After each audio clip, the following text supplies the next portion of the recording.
Puis on se retrouve pour un nouveau sport assez particulier, c'est le kinball.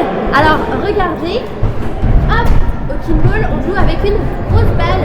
Vous allez voir, c'est un nouveau sport que je vais vous présenter avec l'aide de Thomas qui arrive juste ensuite. Bonjour, je m'appelle Thomas Gravoy, je suis le président du club de kinball de Chalon-sur-Loire. Ce club a été monté il y a 2 ans et moi ça fait 10 ans que je fais du kinball, en particulier sur Angers et au Pont-de-Sec. Alors Thomas, de quels équipements avons-nous besoin pour pratiquer le kinball? Alors c'est très simple, la base c'est un gonfleur pour gonfler le ballon qui est derrière vous, qui fait 1,22 m de diamètre. C'est le minimum.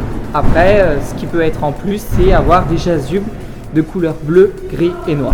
Et du coup, il faut également un terrain, la moitié d'un terrain de handball, donc 20 mètres sur 20 mètres. Thomas, quels sont les buts du kinball et combien avons-nous besoin de joueurs sur le terrain? Alors, sur le terrain, il va y avoir 12 joueurs séparés en 3 équipes, donc il y a 4 joueurs par équipe. Le terrain est commun aux 3 équipes. Et l'objectif est un petit peu similaire au volleyball, c'est-à-dire que l'objectif est de faire tomber le ballon au sol, sauf qu'on n'a pas de filet et que le ballon ne doit pas aller directement vers le bas. La principale règle, c'est aussi que pour renvoyer le ballon à une autre équipe, il faut que les 4 joueurs d'une même équipe touchent le ballon en même temps. Alors Thomas, quels sont les atouts d'une bonne équipe, d'un bon joueur de kinball?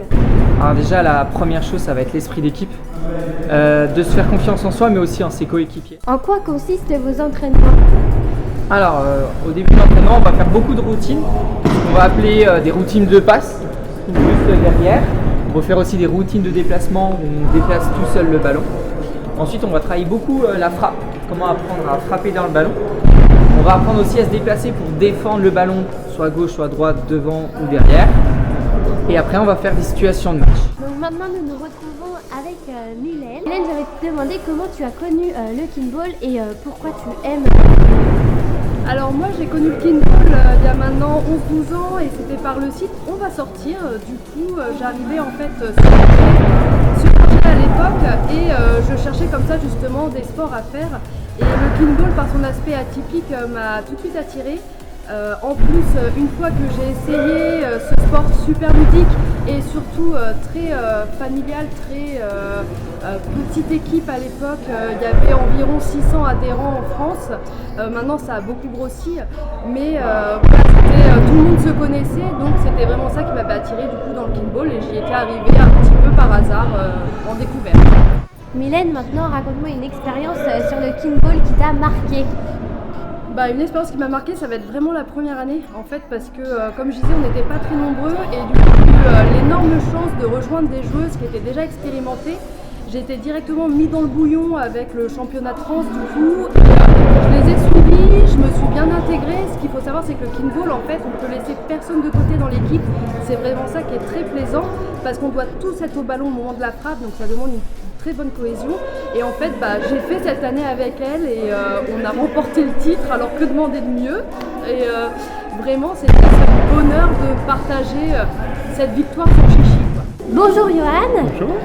Alors je vais te demander comment tu as découvert le kinball et pourquoi tu aimes ce sport.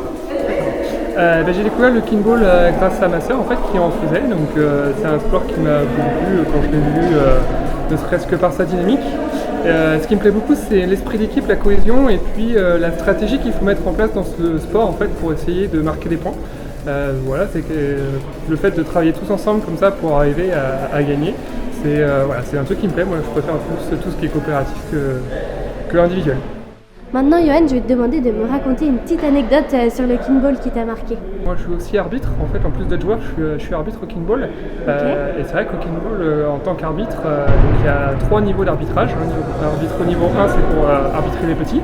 Tu vas avoir arbitre niveau 2 où là en fait tu vas être ce qu'on appelle adjoint, donc tu vas courir après le ballon pour le remettre en position et puis regarder si tous les joueurs touchent bien le ballon. Et après tu as arbitre niveau 3 où là tu vas superviser le match, regarder d'un peu plus loin le match pour voir les éventuelles fautes qu'il pourrait y avoir de plus loin et aussi voilà, de gérer, de prendre des décisions en fonction des fautes et de l'arbitrage. Et ce qui est particulier au kickball, c'est que voilà, on insiste énormément sur la vulgarité et sur les gros mots. Et voilà, on ne peut pas dire de gros mots ouvertement au kickball. Si jamais c'est vulgaire, audible et dirigé, en fait, tu peux prendre un carton jaune, et ce qui arrive de temps en temps. Après, les joueurs sont quand même assez disciplinés sur ce point.